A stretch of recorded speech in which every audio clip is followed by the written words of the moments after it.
Soon. What matters most to you is what makes your life meaningful.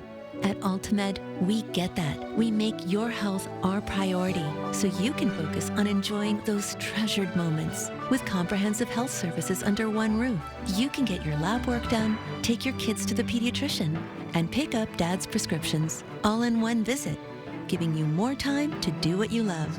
Grow healthy at any age with Ultimed. Some restaurants put fake grill marks on their chicken. Who knew counterfeit chicken was a thing? The double chicken tostada with real fire-grilled chicken. Let's get loco. El Pollo Loco. Now, Southern California's news leader, ABC 7 Eyewitness News. Now on Eyewitness News at 4, where's the second grenade? A week after that deadly explosion at an LA County Sheriff's training facility, we now know the blast was caused by a grenade confiscated the day before. But now the search is on to find the other grenade that's missing from the crime scene. Are we gonna let that happen? A day of protests across the country, including right here in Southern California. We're one-on-one with demonstrators who want President Donald Trump to, quote, put families first. This comes after weeks of federal immigration raids. And the sun is finally peeking through after lots of clouds today. But where's the summer heat? Don't worry, that's on the way. Nico Kazori is tracking the changes in the AccuWeather forecast. Hello, thanks for joining us. You're watching Eyewitness News at 4, live on ABC 7, Hulu, and wherever you stream. I'm Sophie Flay. And I'm Tim Caputo in for Jory Rand. We do begin at this hour with breaking news. Multiple people were stabbed at a Walmart in Traverse City, Michigan. The Michigan State Police says the local sheriff's office there now investigating. The details at this point are very limited. The video you're about to see just into our newsroom a short time ago. We do know at this point the suspect in this incident is in custody. We, of course, are working to learn more information about what sparked this attack and the condition of those who were stabbed. We will bring you the latest updates as we learn them. Now the latest on that explosion that killed 3 LA County deputies a little more than a week ago and the shocking revelation that comes with it. In a news conference, Sheriff Robert Luna said yesterday 2 grenades were transported from a Santa Monica apartment building storage unit on July 17th to the Sheriff's Department training facility in East Los Angeles. But one of them is missing. The ATF confirms one device exploded the next day, but the agency says there was no evidence of a second device at the scene. The sheriff promising a full investigation. We're going to turn this upside down. We're going to look at everything we could. Why? Because we need to know what happened. We owe it to the families. And for God's sake, I never want this to happen again. Meanwhile, the memorial just outside the entrance of the sheriff's training facility continues to grow for those deputies who lost their lives. People have turned up with flowers, little mementos, all paying their respects to the families and the 16 children collectively who lost their fathers last week. The bodies of the 3 detectives who died in the blast were transported from the medical examiner's office yesterday and driven in a somber procession to a funeral home in Covina. Once there, the families of each deputy escorted the caskets inside. And we are told funeral services are still being planned for the 3 sheriff's detectives who made the ultimate sacrifice. They are Joshua Kelly Eklund, Victor Lemus, and William Osborne.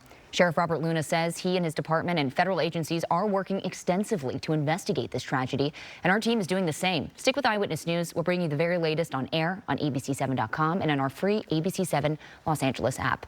And ahead on Eyewitness News at 5, we are one-on-one with a law enforcement expert about the deadly LASD explosion and the missing grenade. He's giving you an inside look into protocols first responders follow. Again, that's on Eyewitness News at 5. We're here to say our families come first.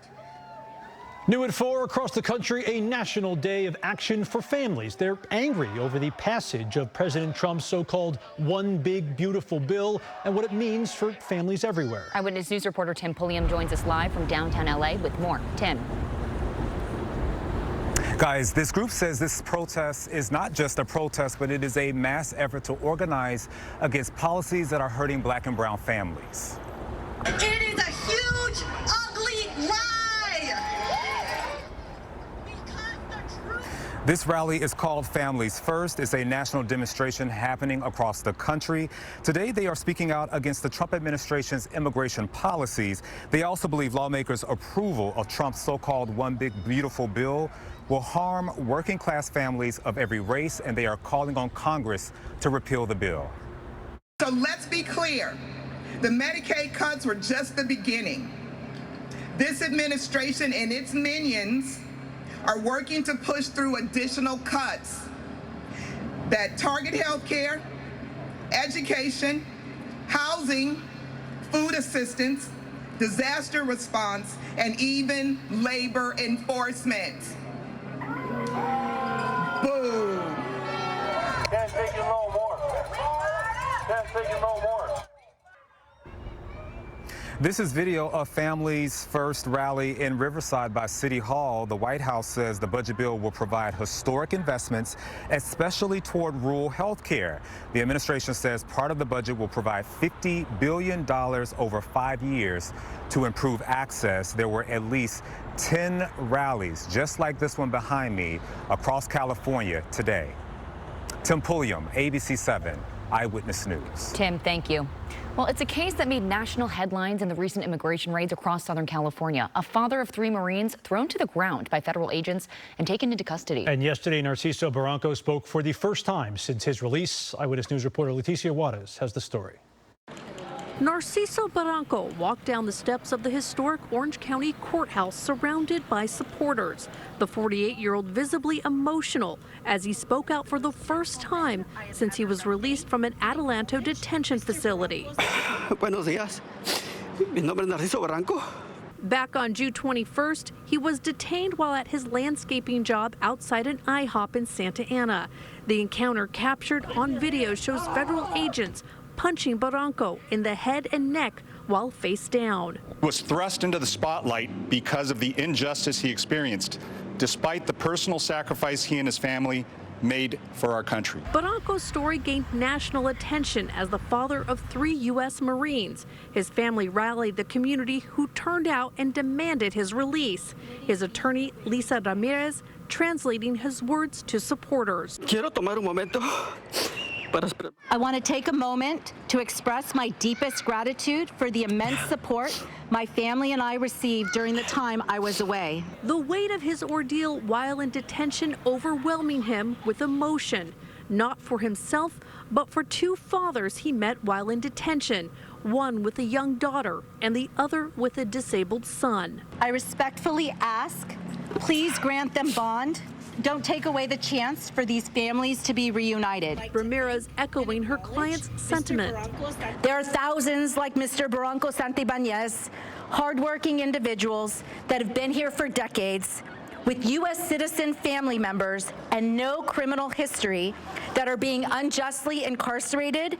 Barranco did not acknowledge the video or his detention beyond his fellow cellmates. Instead, he focused on giving thanks to his family and the community who stood with him. Thank you from the bottom of my heart. Dios los bendiga. May God bless you all. Gracias. Thank you. Barranco is due back in federal court in August for an immigration status hearing. Reporting in Santa Ana, Leticia Juarez, ABC 7 Eyewitness News. When it comes to undocumented immigrants, their bond process has actually changed drastically within the last week. Mark Brown spoke with immigration attorney Alex Galvez, who explained the new development during Eyewitness Newsmakers. Any immigrant that was not admitted at the border, which means pretty much every immigrant that was not admitted under a B2 tourist visa, a F1 student visa, or a work permit, that you're not eligible for bond. And that started to be implemented last Wednesday, and we've seen that every immigrant that's detained across the country is pretty much a mandatory detainee. We're talking about immigrants that have been here for 10, 20, 30 years, done their taxes, have a U.S. citizen spouse, U.S. citizen children, and they're no longer eligible for bond. It's changed the whole parameter and the whole perspective of what it is about due process when it comes to your rights as an immigrant. And you can hear what else Alex Galvez has to say about those immigration raids and how U.S. Attorney Bill Asali is weighing in tomorrow morning at 11 on Eyewitness Newsmakers right here on ABC 7.